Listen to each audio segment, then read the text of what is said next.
Hi friends, Kannayya creations ఛానల్కి స్వాగతం. ఈరోజు మన ఛానల్లో ఎంతో రుచికరమైన కరకరలాడే కారబూందీ ఎలా తయారు చేయాలో చూసేద్దాం. దీనికి కావలసిన పదార్థాలు: నేను 2 కేజీల కారబూందీ కోసం శనగపిండిని తీసుకుంటున్నానండి. కొలతలు చూసుకోండి. 2 కేజీల కారబూందీ కోసం చేస్తున్నాను.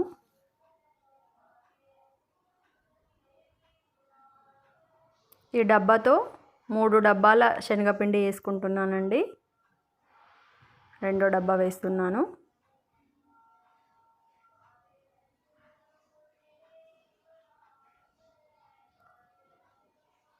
మూడో డబ్బా వేస్తున్నానండి.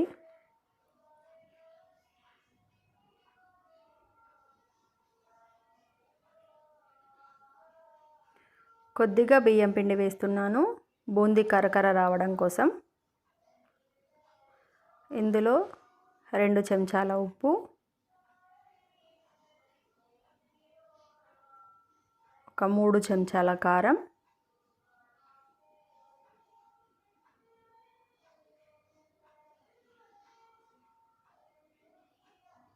కొద్దిగా పసుపు వేసుకుంటున్నానండి. కారం, ఉప్పు, పసుపు, పిండి మొత్తాన్ని చేతితో మొత్తం కలుపుకోవాలి, 3 కలిసేలా.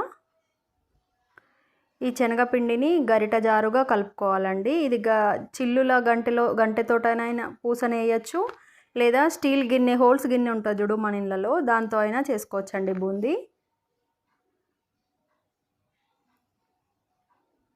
పిండిని బాగా గట్టిగా కలుపుకోకూడదు, బాగా పలచగా కలుపుకోకూడదు. గరిట జారుగా కలుపుకున్నాను చూడండి, ఇలానే కలుపుకోవాలి. అయితే బూందీ రౌండ్ రౌండ్గా వస్తుందండి. స్టవ్ పైన కడాయి పెట్టి అందులో ఆయిల్ వేస్తున్నాను. నేను హోల్స్ ఉన్న స్టీల్ గిన్నెతో కారపూస వేస్తున్నానండి. చూడండి, ఇందులో శనగపిండి తీసుకొని ఆ గిన్నె పైన కొంచెం తడుతూ ఉంటే ఆ పూస రౌండ్ రౌండ్గా ఆయిల్లో పడుతూ ఉంటుందండి.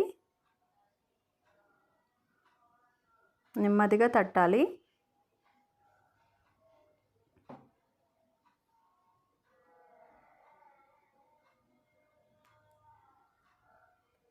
గంటెతో కలుపుతూ ఉండాలండి. నెక్స్ట్ మళ్ళీ కారబూందీ వేసేటప్పుడు అడుగు తుడుచుకోవాలండి కంపల్సరీ, లేకపోతే ఆ పూస రౌండ్గా రాదండి. కాలిందో లేదో చెక్ చేస్తూ ఉండాలండి.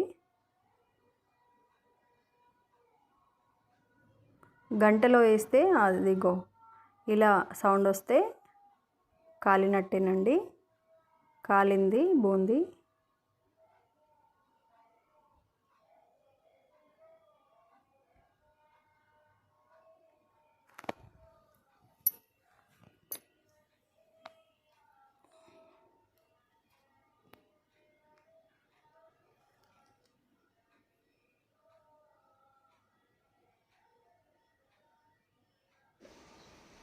కారబూందీ రెడీ అయిందండి. ఇందులో వెల్లుల్లి పేస్ట్, రుచికి సరిపడా కారం, ఉప్పు వేస్తున్నానండి.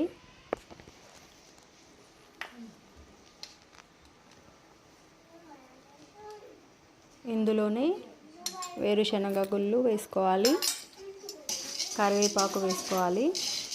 ఆయిల్లో వేయించి వేరుశనగ గుళ్ళు, కరివేపాకు వేసుకోవాలండి. మొత్తం కలుపుకోవాలి.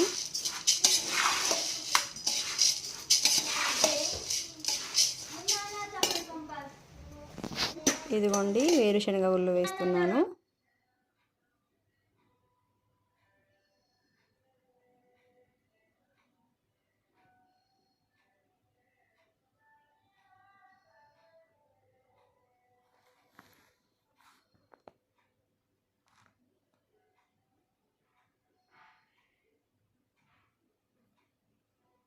ఇదిగోండి, కరకరలాడే కారబూందీ రెడీ అయిందండి. మీరు కూడా ట్రై చేసి చూసి ఎలా వచ్చిందో చెప్పండి. మీకు నచ్చితే మరిన్ని వీడియోల కోసం మా ఛానల్ని సబ్స్క్రైబ్ చేసుకోండి. Thank you.